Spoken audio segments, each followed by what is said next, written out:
La visita al Museo Sitio de Memoria ESMA finaliza con esta proyección que muestra que a más de 40 años del golpe cívico-militar, los responsables de los crímenes están siendo juzgados.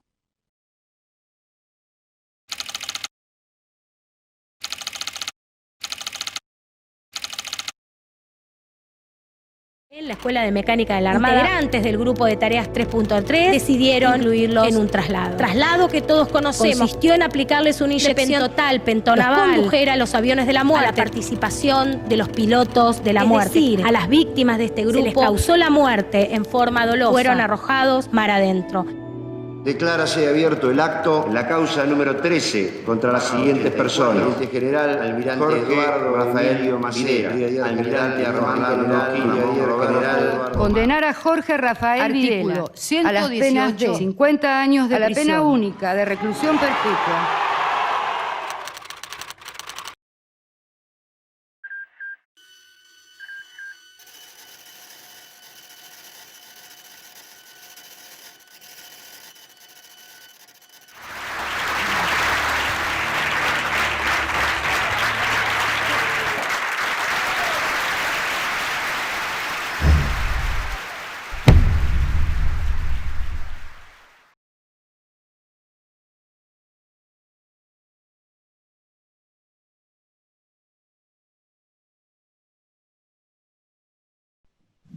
Bueno, mi nombre es Sergio Torres, actualmente me desempeño como ministro en la Suprema Corte de Justicia de la provincia de Buenos Aires y desde el año 2003 al año 2019 fui el juez instructor de la causa ESMA.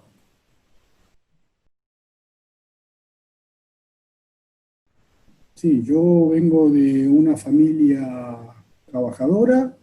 Papá era empleado ferroviario, mi mamá era ama de casa, vivíamos en un barrio obrero ferroviario en Longchamp, provincia de Buenos Aires, y me vinculé al derecho a partir, bueno, de algunos profesores que tuve y algunas experiencias que me llevaron por este camino. Yo estudié en una universidad pública y gratuita. No hubiese sido posible de otra forma. Si no hubiese existido la UBA, yo no podría haber estudiado abogacía. Así que fui empleado judicial, entré de meritorio, con un cargo que ahora ya no existe, que es un cargo no rentado, y a partir de ahí hice toda mi carrera judicial, administrativa y después jurisdiccional. Tuve todos los cargos administrativos hasta prosecretario, después fui secretario de Cámara, fiscal federal, juez de instrucción del año 94 al 2001, y año 2001 al 2019 fui juez federal. Así que mi llegada a Comodoro Pi fue muy particular. Yo soy el primer juez nombrado por concurso por el Consejo de la Magistratura, el Consejo recién estaba empezando, así que bueno, el nombramiento mío fue el primero, con lo cual fue muy particular porque no había muchas normas, y que bueno, además todo proceso que está empezando requiere de ajustes, y bueno, la verdad que fue toda una experiencia muy interesante, porque además en los concursos obligan a confrontar a los concursantes, tanto en antecedentes como en examen, así que bueno, fue toda una experiencia interesante, ¿no? Si uno piensa por qué uno elige determinadas carreras, la verdad que no hay una regla. Lo único, bueno, yo siempre sentí un gran sentido de justicia, si se quiere, y de injusticia. Esto yo lo tuve siempre muy, muy presente. Tampoco sé si ha sido eso lo que me llevó a estudiar abogacía, porque la verdad que cuando uno decide estudiar una carrera es un momento también muy, muy raro, porque uno es muy chico, está formándose, está creciendo, y en ese momento hay que tomar una decisión trascendental en la vida de uno, ¿sí? qué es lo que va a estudiar y que en definitiva qué es lo que va a hacer el resto de su vida. Así que es toda una decisión. Yo estoy muy feliz de no haberme equivocado, y soy un agradecido que todos los días me levanto para hacer lo que me gusta. Y en el 2001, cuando yo asumí en noviembre del 2001, fue muy raro porque a poco de llegar ocurrió en diciembre del 2001, con lo cual esto generó además todo un cambio, todos los cambios que nosotros conocemos, tanto políticos, sociales, económicos, la gran crisis, la brutal crisis que tuvimos en el año 2001-2002.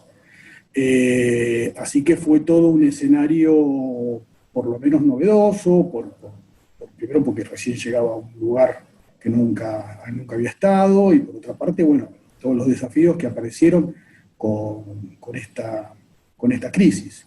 Como dato ilustrativo, es interesante mencionar, yo juré en noviembre, el 8 de noviembre del 2001, y en diciembre del 2001 me llegó un pedido de extradición de Suecia, y yo detuve a Alfredo Astiz en ese momento para tramitar la extradición. La extradición yo la concedí, y después el gobierno decidió no ratificar esta regla, y la extradición no se cumplió. Así que, varios años después, el azar hizo que volviera a tener contacto con esta persona y con la causa ESMA.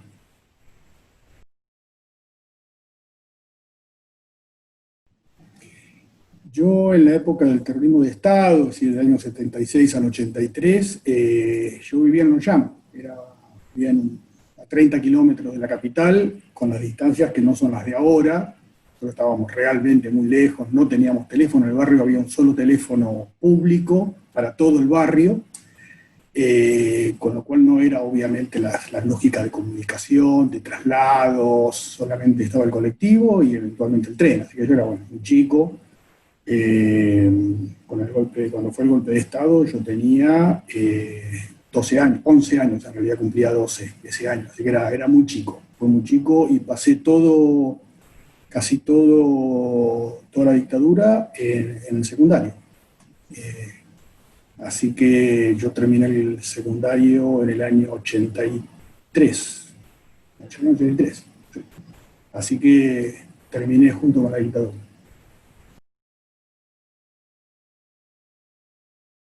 Cuando fue el juicio de las juntas, fue un juicio muy especial, no vamos aquí a hablar de su significado histórico, que todos lo conocemos.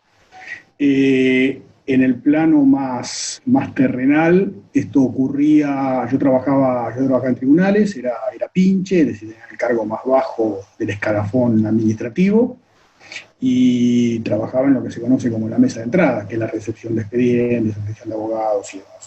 Y sí, yo recuerdo, yo tengo algunas imágenes, yo estuve en el juicio, pasé por la sala, y tengo esa imagen visual, y también tengo una imagen muy particular, que es que en realidad no es visual sino auditiva, porque en su momento, y esto me parece que también marca un poquito el contexto histórico en el que se encontraban los jueces, y es que no había computadora, por supuesto. Entonces todo se hacía con máquinas de escribir, y la Cámara Federal en su momento había contratado muchos empleados de distintos juzgados para tipear. Entonces había oficinas que lo único que había era ruido a máquina de escribir, el ruido ese penetrante que tiene la máquina de escribir que había antes. Los ruidos estaban en los pasillos. Si ustedes ingresan al Palacio por Lavalle, cuando llegan al hall central a la izquierda está la sala de audiencia. Bueno, todo ese pasillo, sobre todo a la izquierda, había todo el día, mucho más a la tarde, se escuchaba, porque no había ruido de público, se escuchaba ese sonido permanente de decenas de máquinas trabajando al mismo tiempo y escribiendo, y redactando informes, evaluando declaraciones, transcribiendo declaraciones de testigos y demás. Así que este es un ruido que yo lo tengo muy, muy presente. Yo era un chico, y todo era para nosotros un aprendizaje. La verdad que es una sensación muy, muy fuerte, porque era un juicio claramente inusual, a pesar que obviamente yo no tenía, no podía, no sabría no podría haberle dado el contexto histórico o el valor que hoy día tiene ese juicio. En ese momento era un juicio que claramente era importante, era un juicio distinto, era la primera vez que había un juicio oral, se habían integrado la Cámara Federal con los 6 jueces, es decir, había un montón de particularidades que distinguían del sistema judicial en ese momento. En ese momento nosotros, la justicia penal tenía un código, que era el Código Barrio, que era un código totalmente escrito, no tenía ninguna actividad oral, y lo que se hacía oral después se transcribía, así que nosotros teníamos una lógica escrita, entonces la mera aparición de entrevistas o de declaraciones testimoniales hechas con un micrófono y con los jueces presenciando, y la verdad que era todo un escenario total y absolutamente novedoso para todos.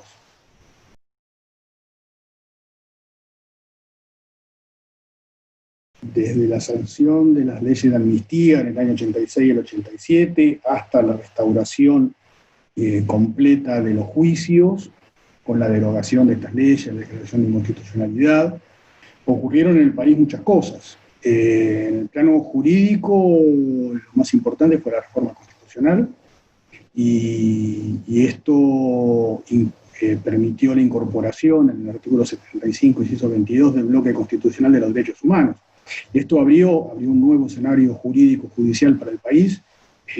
Argentina nunca volvió a ser la misma, y de hecho el orden público argentino, es decir, el conjunto de los principios del orden social, político, económico, religioso, cultural, ético, ¿verdad?, en los que una sociedad basa su estabilidad y permanencia, cambió por supuesto para bien, para mejor.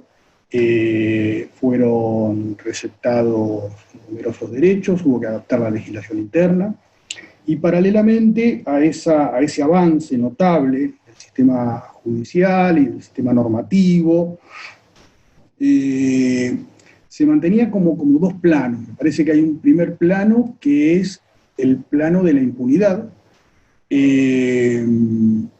ya que en ese momento estaban vigentes las leyes de amnistía. Ahora, también hay otro plano, que es el plano de la justicia. En este sentido, yo creo que si nosotros pudiéramos hacer una pequeña reducción, o no tan pequeña, pero si pudiéramos hacer un tipo de reduccionismo, podríamos encontrar que desde el año 77, cuando las madres y las abuelas empezaron en la plaza a reclamar por sus hijos y sus nietos, hasta hoy hay un hilo conductor que es la justicia.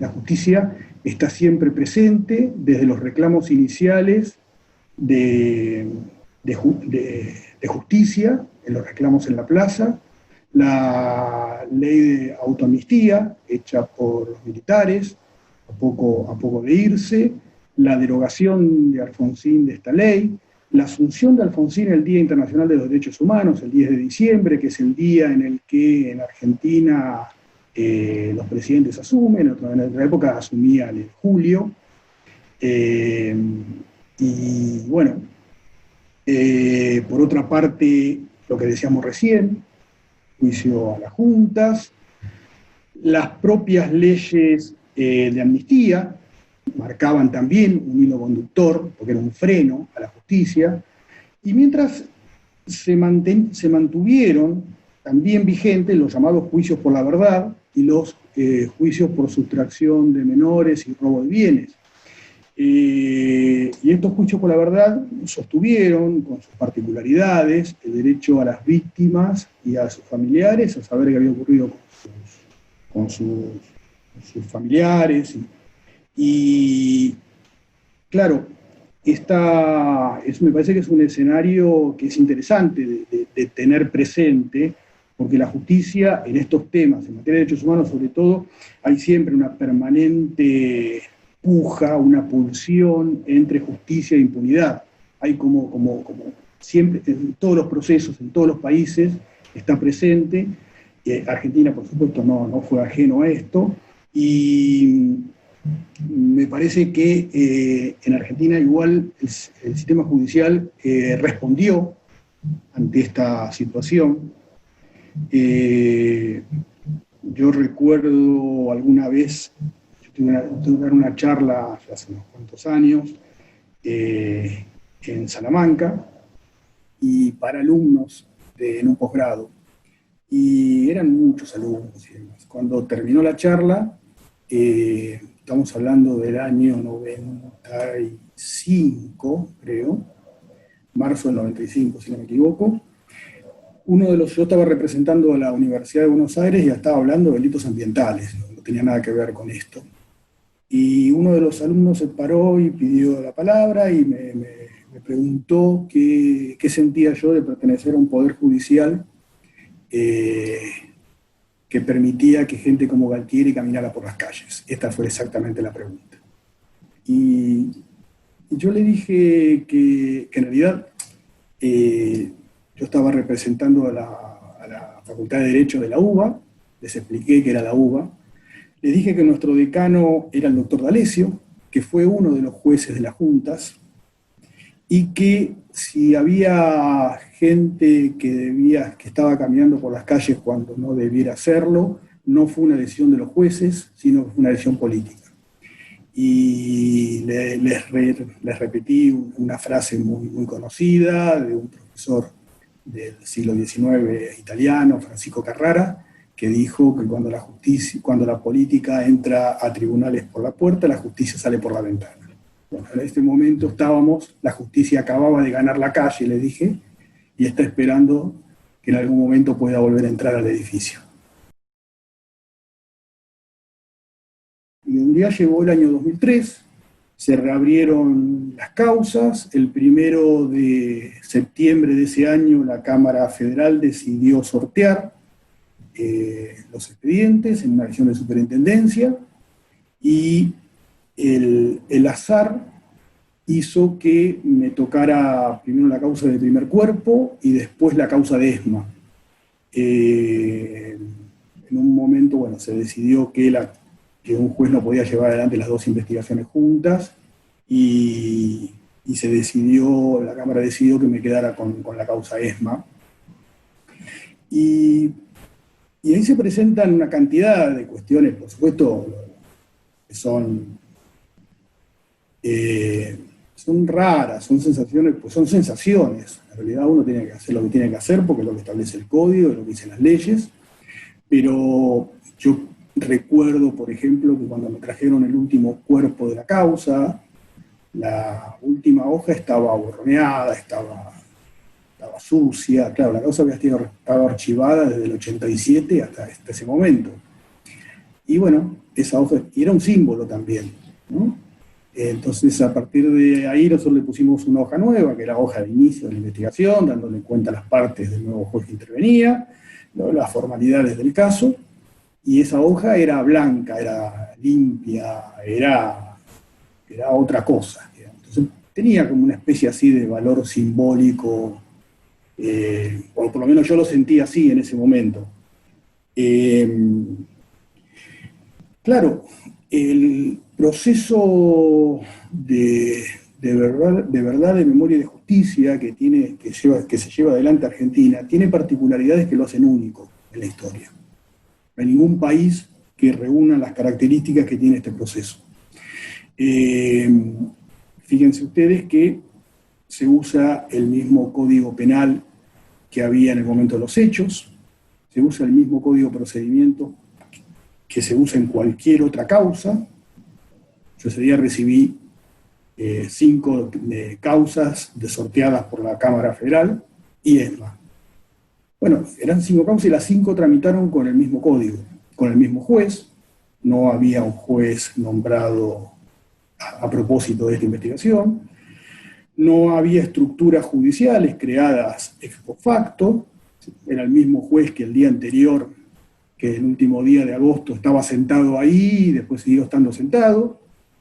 Se investigaron todos los hechos y se investigaron todas las responsabilidades, tanto los que dieron las órdenes como las que las cumplieron. Todas estas características hacen que este proceso sea inédito, sea único.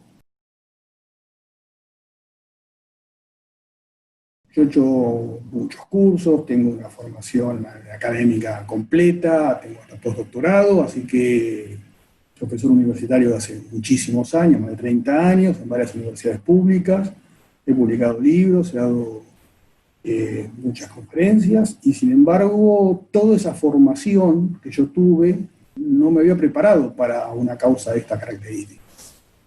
Es decir, todos tuvimos que aprender, tuvimos que,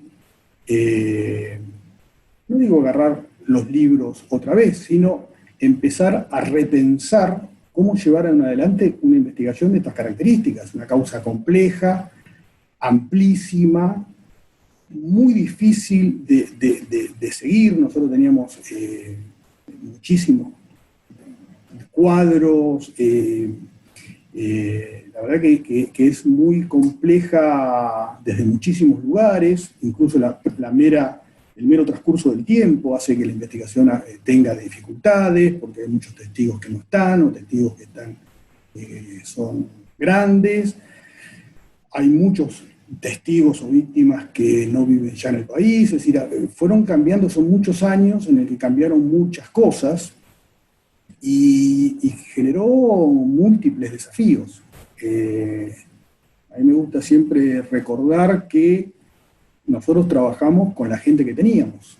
La Corte me dio 2 contratos, y yo trabajé, es el día de hoy que la causa ESMA, hoy día, tiene 3 personas que trabajan en la causa, y una de ellas es la secretaria. Entonces, es una causa hecha, por supuesto, al principio todo el juzgado trabajó en esto, era muchísimo compromiso.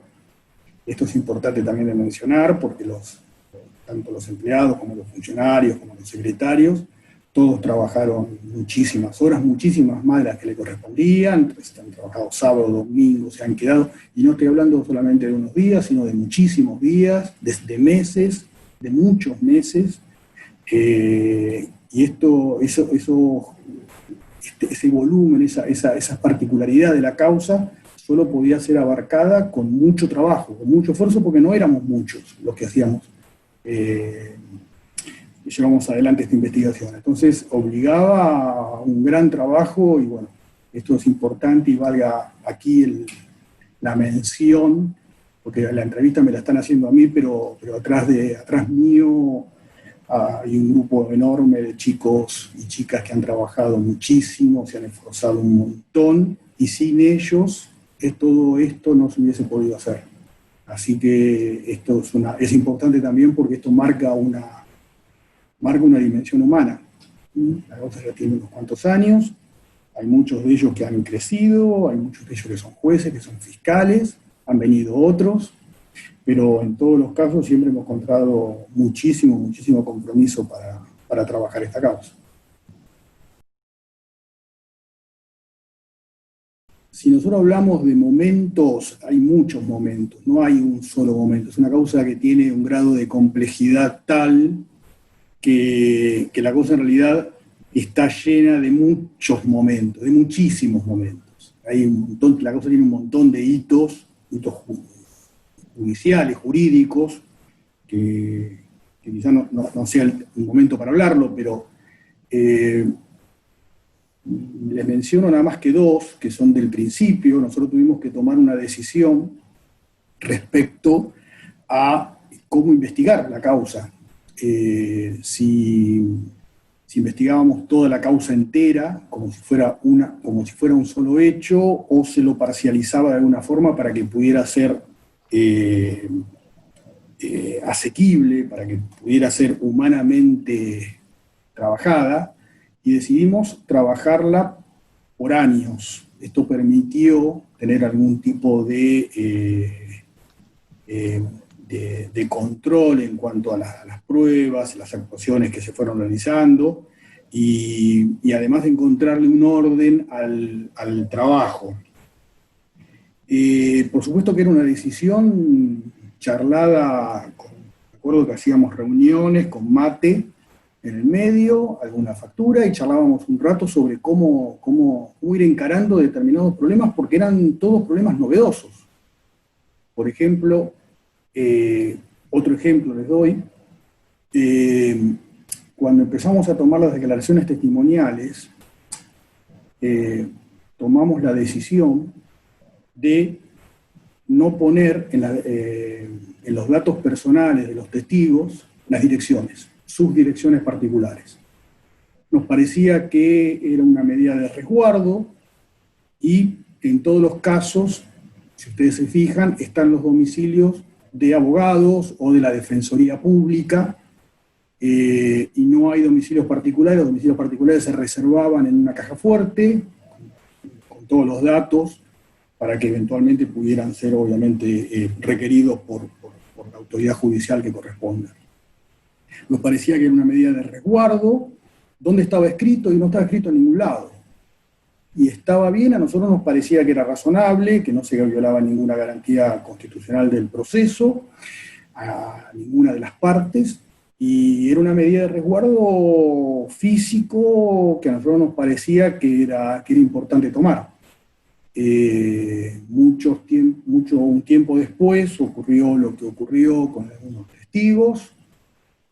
Jorge Julio López es un ejemplo, y después posteriormente se cambió la reglamentación, y en este caso se establecía que los testigos no debían dar su domicilio particular cuando declaraban.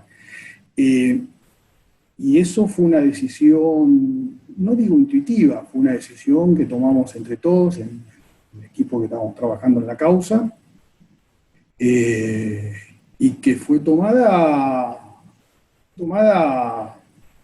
no quiero decir con sentido común, quiero decir que nos pensamos en las implicancias y en las trascendencias de los actos que íbamos cumpliendo, y los tratábamos de hacer de la mejor forma para preservar tanto el derecho de las partes como, en este caso, la protección de los testigos. La voluminosidad de la causa es un parámetro central en todo momento, porque nosotros éramos muy pocos y porque la causa tenía una absoluta complejidad, tanto de hechos como de épocas, en cuanto al tiempo transcurrido. Esto llevó además a ver los criterios de imputación, a determinar las estrategias de trabajo, los problemas de gestión, los recursos humanos. Es decir, nos generó todo un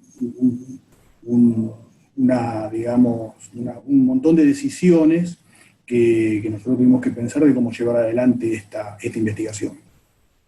Entonces, todos estos parámetros son tomados de acuerdo, como dije antes, con lo que establecía la causa. Y después, volviendo al tema del control de la voluminosidad, en el caso de, por ejemplo, de la iglesia de Santa Cruz, toda esa investigación, para no afectar el trámite de la causa grande, se fueron abriendo como mini investigaciones. Hay un montón de legajos que son conexos a la investigación principal, se iban desprendiendo pedazos de investigación que tomaban un curso propio. ¿Por qué? Porque si nosotros tramitábamos todo en una sola causa, y alguien, por ejemplo, nosotros resolvíamos una cuestión y eso era apelado, cuando se iba la causa a la Cámara, el expediente quedaba frenado hasta que volviera. Entonces empezaron a circular, nosotros sacamos fotocopias enteras del expediente, que le llamábamos testimonios, y esos testimonios iban circulando, y además había un montón de legajos conexos, y además un montón de cuestiones incidentales que se iban formando, que nunca se agregaban en la causa principal, que se tramitaban por separado para permitir que efectivamente la causa pudiera avanzar, porque era una causa, como dije antes, que tiene una gran complejidad, tiene muchos imputados, tiene muchas víctimas, tiene muchos testigos, tiene muchas partes. El mero hecho de que hay decenas de partes involucradas, es decir, personas que están vinculadas, están legitimadas activamente en el proceso, lleva obviamente que la causa tenga muchas complejidades que son administrativas, pero bueno, que para nosotros son importantes porque eran lo que permitían que la causa que avanzara la investigación.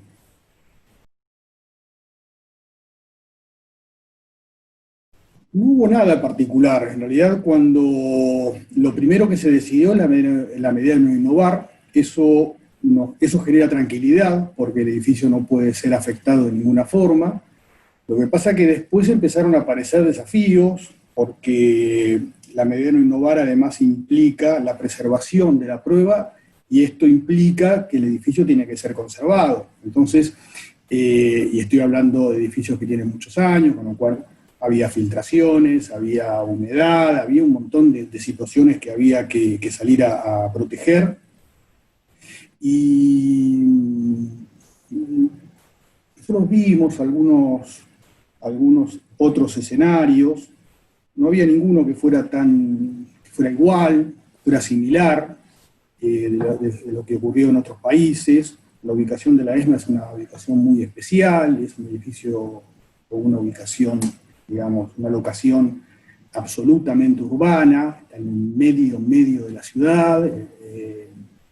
Por lo tanto, a pesar de estar separado por una reja, la reja además servía como un mecanismo de preservación. Esto genera inquietudes y bueno, obviamente desafíos, y desde el primer momento hubo muchas miradas positivas respecto de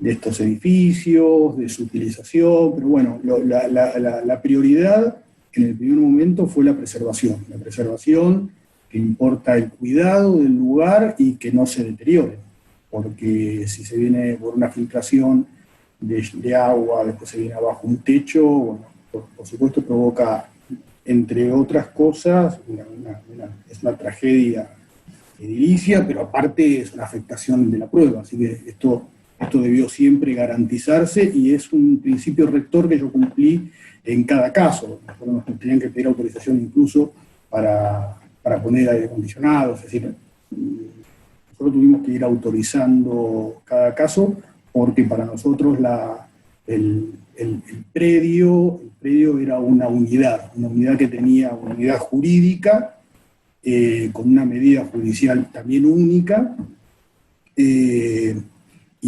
el juzgado era el único que tenía las facultades para protegerlo. Así que siempre nos pareció que esa era nuestra obligación.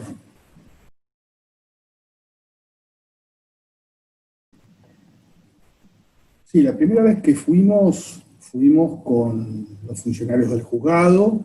Primero, sobre todo, con la primera cuestión es para entender no solamente el edificio, sino entender todo el predio, entender la lógica de la medida no innovar que nosotros habíamos fijado, cuáles eran las características, cómo se podía hacer efectiva realmente esa protección del lugar.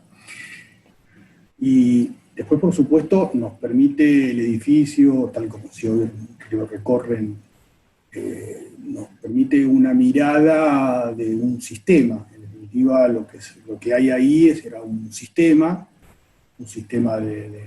por donde los detenidos entraban, por donde los secuestrados eran torturados, por donde estaban, donde dormían, donde se bañaban, la maternidad, en los lugares donde existía trabajo esclavo. Es decir, había un montón de lugares, y cada lugar tiene una ubicación jurídico-judicial, digamos, no solamente una ubicación física. Así que siempre está presente eso, porque además es el lugar donde ocurrieron los hechos. Por lo tanto, claramente es un aspecto central dentro de la investigación, que es entender dónde las cosas pasaron.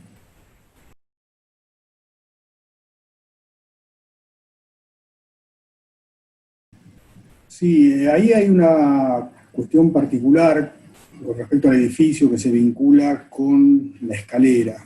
La escalera fue tapada con la visita de la Comisión Interamericana de Derechos Humanos, y es el día de hoy que no existe como tal, y es una de las cuestiones que yo preservé especialmente porque tenía que ver con esta lógica judicial de preservación y cuidado del edificio, a pesar de que haya sido alterado. En realidad fue alterado en los 70, así que había que preservarlo, Y esas escaleras llevaban al sótano, que era el lugar donde se torturaba, donde ocurrieron muchos hechos.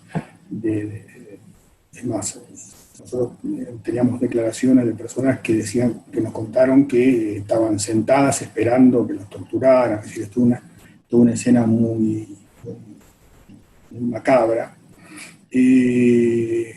Así que esa escalera tenía un sentido, tenía una lógica, ya que las torturas eran en el lugar de acceso, el lugar donde estaban las torturas. Así que, y todo esto surge de la declaración de testigos. ESMA tiene una particularidad respecto de otras investigaciones, en el que hay muchos testigos, muchas víctimas, y esto además nos llevó a algo que es interesante, que es el testigo víctima como fenómeno jurídico, que me parece que es importante también mencionar, porque la causa pudo reconstruirse todo lo que ocurría ahí, todos los hechos que ocurrieron ahí, todas las víctimas, muchas de ellas fueron reconocidas, recordadas, o se pudieron reconstruir determinados hechos que ocurrieron por las declaraciones de las víctimas, es decir, de personas que estaban secuestradas en el lugar.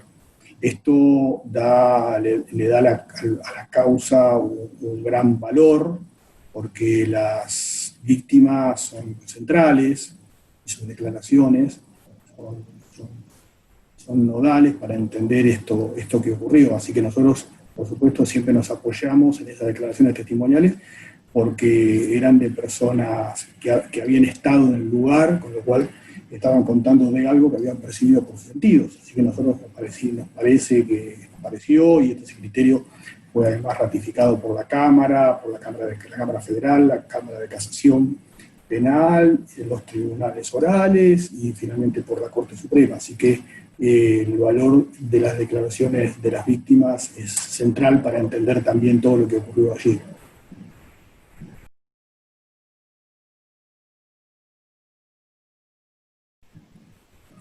En realidad, la escalera que lleva a los vuelos de la muerte, nosotros obviamente no teníamos prueba directa, no teníamos testigos de esos vuelos, pero sí teníamos declaraciones de distintos detenidos que hablaban de los llamados traslados, del día que eran, de cómo se hacía la selección, e incluso hay una declaración de una persona que fue subida y bajada, porque fue subida por error y fue bajada de estos vuelos.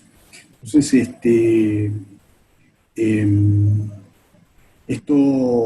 esto aportó a entender también la lógica del sistema. Por otra parte, el edificio cumple una función, o entender el edificio, o entender las lógicas del edificio, sirven además para confirmar, para ratificar las declaraciones testimoniales. Es decir, cuando las declaraciones están ubicadas en tiempo y lugar, y son contestes con el resto de la probanza, adquieren mayor valor probatorio. Esto es importante de mencionar, porque cuando nosotros hablamos de los distintos lugares del casino, entendemos el sistema, entendemos la lógica que existía, y de esta forma podemos reconstruir lo que ocurrió. Y como dije antes, se hace fundamentalmente a través de la declaración de las víctimas. Respecto a los vuelos, es interesante solamente agregar que obviamente no hay prueba directa, como dije antes, pero hay un montón de prueba documental que tienen que ver con la salida de los aviones, la llegada.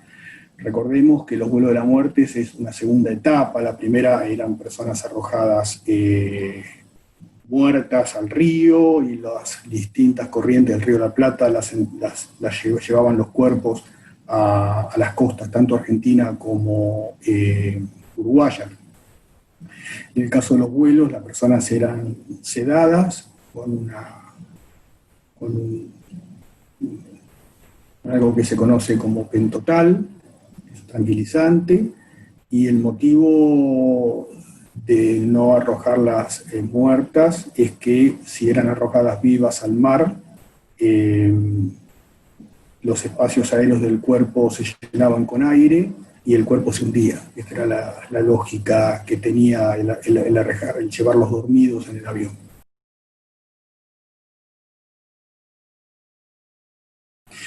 Fue la primera vez que la CIDH abrió sus archivos a un juez nacional. Nunca en su historia le había entregado ninguna documentación a ningún juez o a ningún estado que se lo había requerido. Entonces, el hecho que hayamos sido nosotros los primeros genera además una profunda satisfacción profesional, pero además, sobre todo, parece que es un reconocimiento al proceso general que se estaba llevando aquí en Argentina, con la seriedad que se estaba haciendo.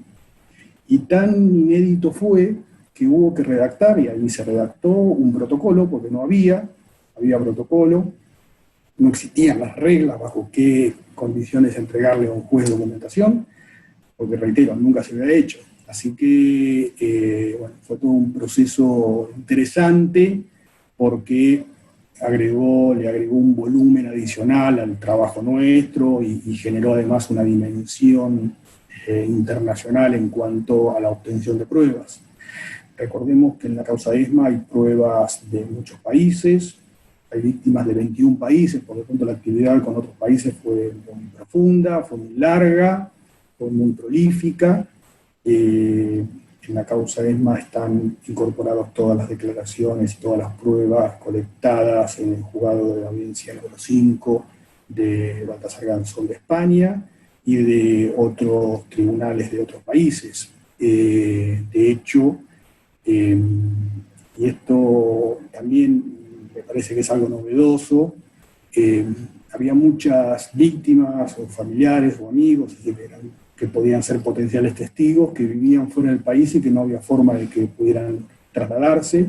Entonces el juzgado se constituyó en 2 embajadas, uno en España y otro en París, y se le hizo saber a todas aquellas personas que quisieran declarar que el juez y su secretario se iban a encontrar del día tal al día tal en la embajada. Y recordemos que la embajada, por una ficción jurídica, es territorio argentino, así que nosotros le tomamos declaración como si hubiese sido en Buenos Aires, con los códigos de procedimientos vigentes, con las mismas salvedades que establece el artículo 275 del Código Penal para el falso testimonio y demás, y le tomamos declaración a todas las personas en nuestra embajada, es decir, en nuestro territorio o en otros países. Y todas estas pruebas fueron incorporadas, y esto también es importante mencionar, fueron incorporadas a la causa, fueron controladas por todas las partes y finalmente fueron validadas, se les reconoció valor jurídico y fueron utilizadas en las distintas resoluciones y sentencias dictadas. Esto es interesante también de mencionar porque muestra un poquito algunos otros desafíos que se fueron presentando en la investigación. Si nosotros pensamos en la pecera, pensamos en trabajo esclavo, pensamos en algo más que las torturas, pensamos en algo más que en maternidad clandestina, que en abusos sexuales, que en eliminación de cuerpos, de privación de libertad, de torturas. Si pensamos además en la utilización de personas, de sus talentos, de sus saberes, de sus conocimientos, con una finalidad espúrea. Nosotros vemos eso, se observa no solamente que dentro de esa mecánica, de ese sistema, de ese mecanismo que existía, no solamente están los otros delitos, que son los delitos físicos, sino que además está este delito, que es un delito contra la libertad, y no contra la libertad ambulatoria, que obviamente todas las personas secuestradas lo estaban padeciendo. El trabajo esclavo está prohibido por nuestra Constitución, y desde la Asamblea del año 13, con lo cual era como una especie uno lo sentía como una especie de retroceso humano, de retroceso jurídico, de proceso social a una época que uno creía que ya no existía. De hecho, hoy hablaba de la reforma del 94, que se impuso además algunas modificaciones a la legislación interna, y en ese sentido, por ejemplo, se modificó el artículo 140, estableciéndose la esclavitud como un delito específico. En su momento existía la servidumbre u otra forma análoga, y hoy día, a partir de una reforma constitucional reciente, vinculada con la trata de personas, se agregó además el trabajo esclavo, específicamente dentro del Código Penal. Con lo cual es una mirada que siempre está presente cuando uno, por ejemplo, observa los distintos lugares, porque, bueno, obviamente uno reconstruye un hecho que ocurrió, distintos hechos que ocurrieron, así que hay como una especie de remisión a otro momento para entender además lo que había estado ocurriendo en ese lugar.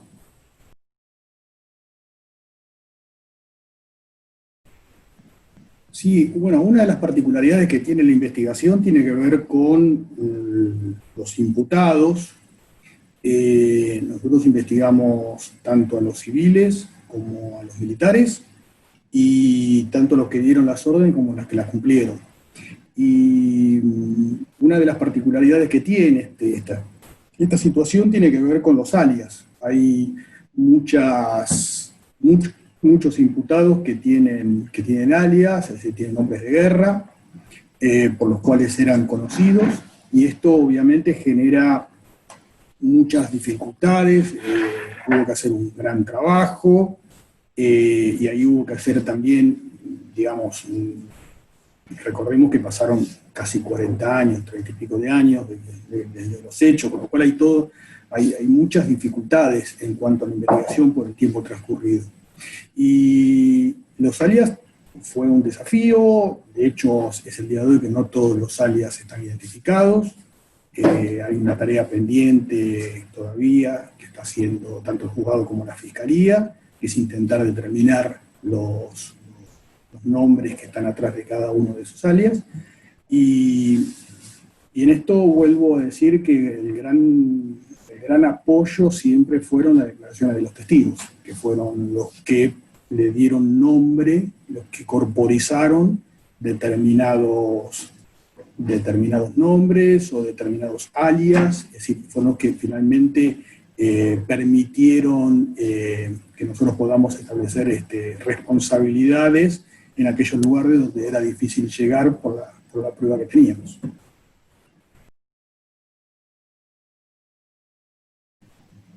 Con respecto a los delitos sexuales, nosotros tuvimos desde el principio algunos datos que se vinculaban con este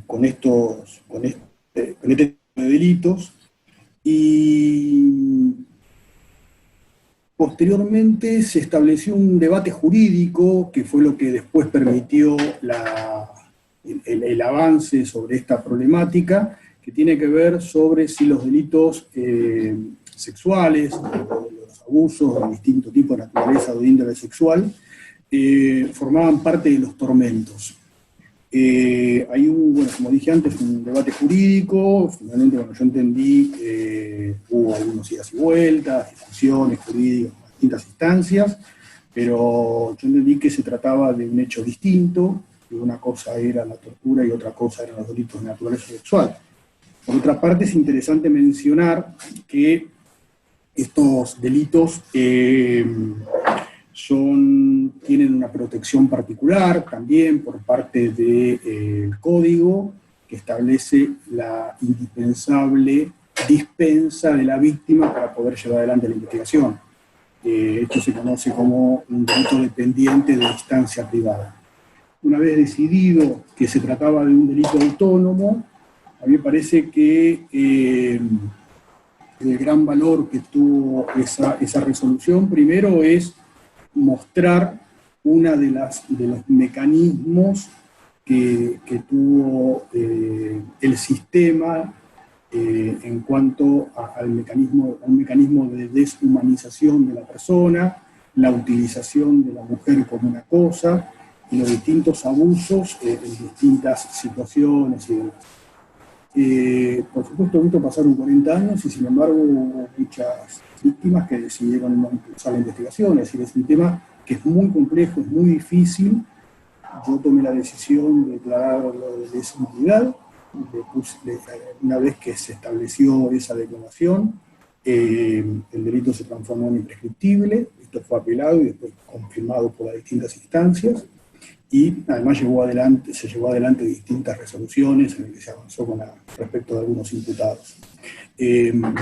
Por otra parte, se aplicó como legislación interna, y esto a partir de, como dije hoy, de la reforma constitucional del 94, la Convención de Belén do Pará, de violencia de género.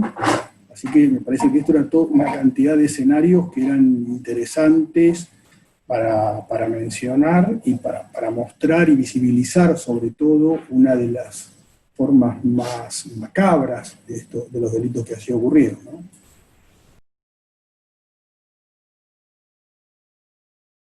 Los juicios tienen valor desde muchos lugares. El primero tiene que ver con esto que venía diciendo yo, que tenía que ver con de cómo enfrentar esto que ocurrió. Por otra parte, genera valores éticos dentro del país, pone además con claridad la responsabilidad personal de los funcionarios, y queda claro que nadie, sea civil, militar o quien fuere, está por encima de la ley. Por otra parte, todos estos juicios tienen además un valor de memoria, un valor histórico.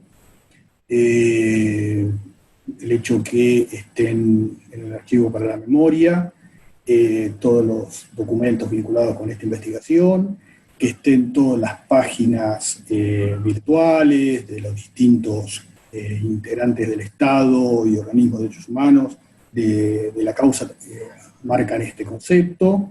El hecho que el museo esté construido en base a las declaraciones judiciales, a la actividad jurisdiccional, muestra además que es posible amalgamar que lo que se conoce como lo que es una verdad histórica en un edificio, y bueno, vincularlo con actividad jurisdiccional. Parece que es interesante desde este lugar.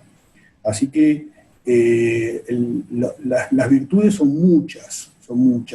Sobre todo, a mí me parece que si pudiéramos decir algo que es lo más importante, creo que si algo que caracteriza a todos los genocidios, las masacres y las matanzas de nuestra historia, y si pudiéramos establecer algún tipo de reduccionismo, es la impunidad como rasgo común.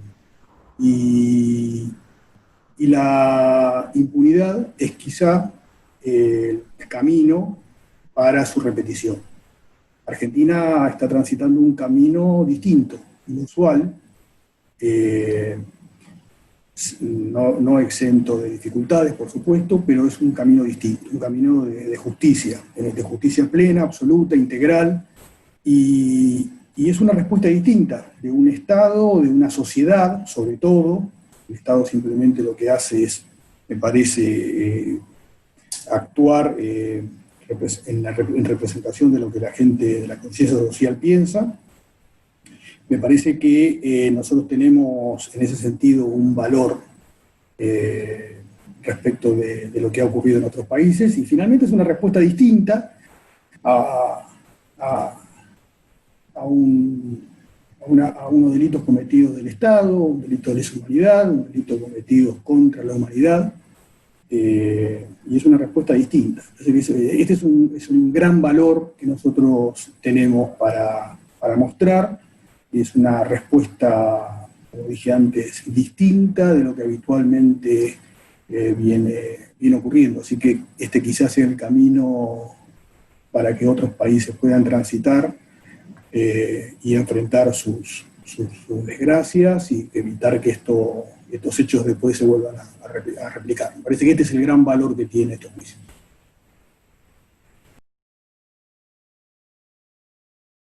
Estoy escribiendo un libro sobre la investigación judicial. Sentí la necesidad de contar el desafío personal y profesional que fue para todo el juzgado, no solamente para mí, como dije hoy, y para todos los actores, tanto para la defensa pública, para las fiscalías, para las cámaras, para la propia corte, es decir, todo lo que implicó una causa que tiene particularidades que la distinguen de cualquier otro expediente o investigación que haya existido. Porque todos estos procesos de verdad, de memoria y de justicia son precisamente eso, son procesos. No es algo que haya pasado un día, ni es algo que se haya decidido de la noche a la mañana. Esto forma parte hoy de la conciencia social de los argentinos, esto forma parte del contrato social, de nuestro contrato social como país, y me parece que es importante mostrar algunas de las problemáticas que se presentaron, los desafíos, por supuesto que van a quedar muchísimas cosas pendientes, va a haber muchísimas cosas para seguir aportando. De hecho, la causa ESMA todavía está tramitando. Yo hice un corte en el año 2019, que fue cuando yo me fui del juzgado, y me parece que es importante, que es una experiencia para compartir, y que puede llegar a enriquecer otras investigaciones, digamos, que es posible cuando existe la voluntad judicial de llevar adelante estas investigaciones. Este tipo de trabajo es posible. Solamente cuando un chico, mis dos hijas fueron con el colegio a la ESMA, con el colegio, y ya está, ahí tenés, ya está, no se necesita nada más, Si nosotros logramos que los chicos vayan, que conozcan, que escuchen, que sientan, ninguno de ellos va a salir igual de como entró. Así que eso es uno de los grandes valores que nosotros tenemos en estos juicios. Hacer a los chicos, darles algo que nosotros no tuvimos. La verdad es que nosotros no lo tuvimos. Esto está construido por ustedes, está construido por nosotros, está construido por todos los que estamos trabajando en este tema, o trabajamos en este tema todo el tiempo. Y la verdad que es un gran desafío, pero los beneficios son inconmensurables, ¿sí? ESMA a uno para bien o para mal, porque también hay una parte que es triste, que es de sufrimiento, no sé, hay cosas que no son lindas, que no son gratas. Nosotros investigamos, yo estoy construido, estoy codificado para llevar adelante la investigación de delitos. Yo toda la vida hice derecho penal, lo cual toda la vida investigué distintas modalidades de delitos, estuve en delitos ordinarios y en delitos federales, con lo cual estuve en toda la gama de delitos posibles. Sin embargo, nadie te prepara para esto. La diferencia que nosotros tenemos de Argentina con otros países es que nosotros tenemos organismos de derechos humanos que nuclean, pero sobre todo tenemos un montón de víctimas, de amigos, de familiares que están comprometidos con esto y que nunca hicieron, y esto está bueno mencionarlo, nunca, mientras hubieron vigentes las leyes de vencer en el punto final, nunca hubo venganzas privadas, no hubo nada, solo esperar nuevamente la justicia, y que la justicia es alguien ajeno al conflicto, es un valor adicional que es obvio decirlo, pero que está bueno. Es alguien del Estado.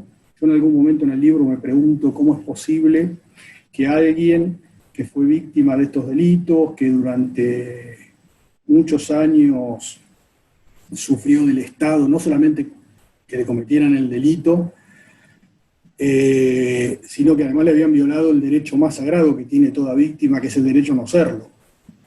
Esas víctimas le creyeron y se presentaron, le creyeron al Estado. Muchas quizá no creían, pero igual fueron. y otras creyeron y fueron. Así que lo único que espero que todos nosotros, los actores judiciales, hayamos sido dignos de esto. Lo que hay ahí no es lo que cuenta alguien, sino es lo que está probado judicialmente. Y bueno, finalmente se fue logrando consensos. Esto sin consenso no se podría haber hecho. La resolución que tomé hace un tiempo nuevamente fue finalmente consentida por todas las partes. No hay apelaciones, está firme. Así que el museo está firme donde está y como está. Y esto significa también un aval de aquellas propias víctimas que no estaban de acuerdo, que bueno, lo entendemos como un aval tácito, porque han visto lo que se hizo y es algo que está hecho con mucha seriedad, mucho respeto, y creo que es algo que permite una pedagogía de la memoria, porque vienen alumnos, los colegios vienen permanentemente, hay una transmisión de esto que ocurrió. Me parece que un aspecto central, que yo lo mencioné como uno de los grandes argumentos en favor de los procesos de justicia, tiene que ver con la visibilidad de las víctimas. Aquí lo que hay es una permanente visibilidad de las víctimas, de lo que dijeron, de lo que no pudieron decir, de aquellos que fueron intentados llevar a un pretendido olvido. Y eso con este museo no ocurrió, y no ocurre con cada uno de estos edificios que tienen también un valor simbólico porque han sido recuperados por cada uno de distintos organismos, instituciones públicas vinculadas con los derechos humanos. Es decir, se ha organizado un polo, un faro dentro de la ciudad en el que se respira derechos humanos, donde se discute derechos humanos, donde se piensa, no solamente los juicios, sino se piensan todas las problemáticas vinculadas. Entonces me parece que esto tiene un valor simbólico muy importante.